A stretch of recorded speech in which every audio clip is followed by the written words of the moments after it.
സ്നേഹിതൻ, യുവതലമുറയ്ക്ക് വഴികാട്ടി, ഗ്രേറ്റ് മജീഷ്യൻ, മമ്മ മാർഗരറ്റിന്റെ പ്രിയപുത്രൻ, സലേഷ്യൻ സഭയുടെ സ്ഥാപകൻ, സ്വപ്നങ്ങളിലൂടെ ദൈവിക രഹസ്യങ്ങൾ വെളിപ്പെടുത്തി കിട്ടിയിട്ടുള്ള വിശുദ്ധൻ, വിശുദ്ധ ഡോൺ ബോസ്കോ. വിശുദ്ധന്റെ ജീവിതത്തിന് ദിശാനിർണയം ചെയ്യുന്നതിൽ മുഖ്യ പങ്ക് വഹിച്ച ആ സ്വപ്നത്തിലൂടെ ഞാൻ ആരംഭിക്കട്ടെ. വിശാലമായ കളിസ്ഥലം, അവിടെ ധാരാളം കുട്ടികൾ. അവരിൽ ചിലർ ചിരിക്കുന്നു, സന്തോഷിക്കുന്നു, സംസാരിക്കുന്നു. അതിനിടയിൽ ചിലർ മോശമായ വാക്കുകൾ പറയുന്നു. അത് കേട്ടപ്പോൾ കൊച്ചു ജോണിന് ദേഷ്യം വന്നു. അവൻ അവരെ പിടിച്ചടിച്ചു. മോശമായ വാക്കുകൾ പറയരുതെന്ന് ആവശ്യപ്പെട്ടു. പെട്ടെന്നാണ് ജോൺ അത് കണ്ടത്. അതീവ ശോഭയുള്ള ഒരു മനുഷ്യൻ. ആ മുഖത്തെ തേജസ് അപാരമാണ്. അദ്ദേഹം ജോണിനെ പേര് ചൊല്ലി വിളിച്ചു.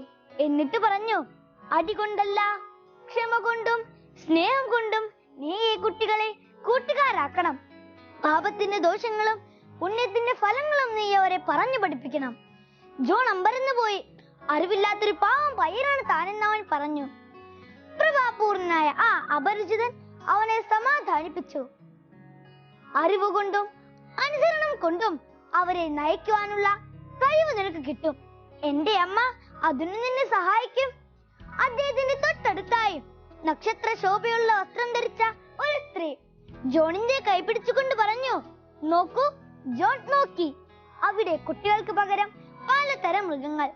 അവയെ നോക്കിക്കൊണ്ടിരിക്കെ ആ സ്ത്രീ പറഞ്ഞു, നീ വിനീതനും ധീരനും ശക്തനുമായിരിക്കണം.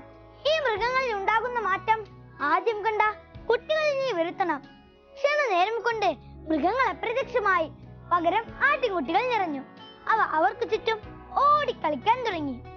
ഭാവിയിൽ കുട്ടികൾക്കായി ജീവിതം സമർപ്പിക്കേണ്ട ഒരു വിശുദ്ധനെ വഴികാട്ടാൻ ദൈവം ഒരുക്കിയ ഒരു സ്വപ്നമായിരുന്നു അത്.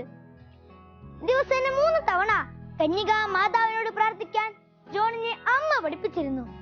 ആ ദിവ്യ മാതാവിനെ തന്നെ യേശു അവന് വഴികാട്ടിയായി നൽകി. വൈവിധ്യമാർന്ന കർമ്മ മേഖലകളിൽ വിടർന്ന് ശോഭിക്കാനായത് ആ പരിശുദ്ധ അമ്മയുടെ മാധ്യസ്ഥത്താലാണ്. ആധ്യാത്മികത, വിദ്യാഭ്യാസം, കല, സംസ്കാരം, സാങ്കേതിക വിദ്യ, മാധ്യമം തുടങ്ങിയ ഏത് രംഗങ്ങളിൽ അദ്ദേഹം പ്രവർത്തിച്ചിരുന്നു. ആത്മാക്കളെ ദൈവത്തിനായി സമ്പാദിക്കുക മാത്രമായിരുന്നു അദ്ദേഹത്തിന്റെ ജീവിത ലക്ഷ്യം. എനിക്ക് ആത്മാക്കളെ തന്നാൽ മതി, മറ്റെല്ലാം നിങ്ങൾ എടുത്തുകൊള്ളുക. വിശുദ്ധ ഫ്രാൻസിസ് സേവ്യറിന്റെ പ്രഖ്യാതമായ ഈ വാക്യം വിശുദ്ധൻ ഇടയ്ക്കിടെ പറയുകയും ഈ വാക്യം തന്റെ മുറിയിൽ ചുമരിൽ എഴുതി വയ്ക്കുകയും ചെയ്തിരുന്നു.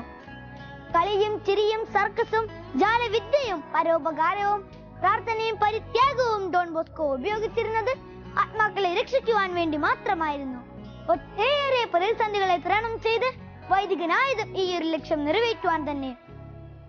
72 വർഷം നീണ്ടുവന്ന ജീവിതത്തിൽ ഒരാൾക്ക് ചെയ്യാവുന്ന കാര്യങ്ങളല്ല അദ്ദേഹം ചെയ്തു തീർത്തത്. വിശ്രമമില്ലാത്ത അധ്വാനമാണ് വിശുദ്ധന്റെ ജീവിത രഹസ്യം. വിശുദ്ധനെ സ്വാധീനിച്ച ഒരു വാക്യമാണ്, സന്തുഷ്ടനല്ലാത്തവൻ സമയം ഇഴഞ്ഞു വലിയും, ആനന്ദമുള്ളവന് അത് പറന്നകലും. അദ്ദേഹം തന്റെ സ്നേഹിതരോട് ഇങ്ങനെ പറയുമായിരുന്നു, നമുക്കെപ്പോഴും സന്തോഷത്തോടെ കഴിച്ചുകൂട്ടാം, പെട്ടെന്ന് സമയം പോയി കിട്ടും. വിശുദ്ധ ഡോൺ ബോസ്കോയുടെ ചരിത്രം സുവർണ ലിപികളിൽ രേഖപ്പെടുത്തിയിട്ടുള്ളതാണ്. വിശുദ്ധ ഡോൺ ബോസ്കോയുടെ കുറിച്ചുള്ള പുസ്തകങ്ങളും ചിത്രകഥകളും വായിക്കാത്തവർ ഇനിയും വൈകരുത് കേട്ടോ. വിശുദ്ധ ഡോൺ ബോസ്കോയെ ചിത്രീകരിക്കുന്ന മനോഹരമായ ഫിലിം ജോണി നിങ്ങൾ കണ്ടിട്ടുണ്ടോ? ആകർഷകമായ ഈ ചിത്രീകരണം ഗൂഗിളിൽ നിന്ന് സെർച്ച് ചെയ്താൽ ലഭ്യമാണ്. വിശുദ്ധരായി ജീവിക്കുവാൻ കുട്ടികളുടെ സ്നേഹിതനായ ഡോൺ ബോസ്കോ നമുക്ക് വഴി വെളിച്ചം പകരട്ടെ.